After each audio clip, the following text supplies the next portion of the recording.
Homa Bay TV is ensuring that your view as a Homa Bay County member, as a Luo nation, is heard. And today we are privileged to have somebody who is extremely special. Iriyo nade jata? Ariyo maber. Ero kamano. Yes. Wan gi penjo moko kama piyo raka. Yes.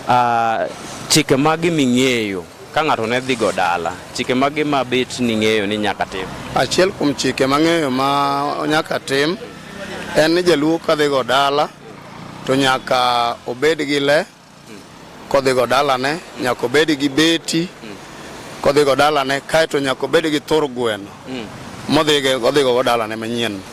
Yes. We mondo akeli ga wacha thuon gweno kae. Ang'o momiyo thuon gweno?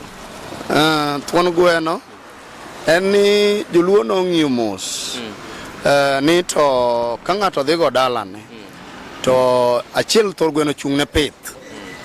Koro kidhi go dala to ne chalo gima joluo ne dwaro ni kik igo dala gi lweti nono. Igo dala ka in gi gimoro e lweti manyiso ni omi ikawo pith dhi gi dala ni. Yes. Thuon gweno ni. Thuon gweno ni. Kaeto yo machielo bende jodongwa ne wacho ni gweno kidhi go dala to iting'o thur gweno gikoni go dala. Igo go dala ni nyiso ni in gi gima ochung' ni e dala kaka thur gweno mayuak. Yes, mane kaka ang'e. Yes. Ero kamano to le mori wacho kae gi beti. Le ni nigo go ji koso? Le bende no keti ng'eni chike joluo ge no ketgi mondo kaber to jaluo no ketne chike kaluwore ni nitie joma nyap, nitie joma roteke, kaeto nitie ng'ama kosego dala ne to samuoyo donji ni makata gimi nyalo ng'iewe dala ni kanyo minyalo tiyogo. Koro ni golo kwecho kuom joluo ma pod tindo mane goda miere. Koro ka samigo dala nigi le to ng'iso ni le ni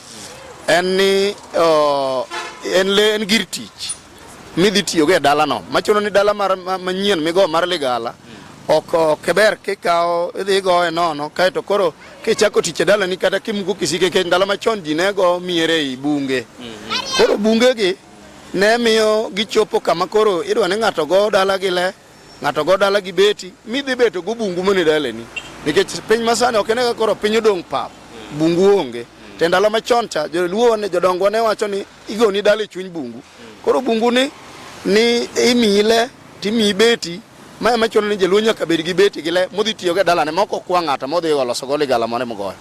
Yes. There was a very honest opinion from Homa Bay County resident, and my name is George Otula.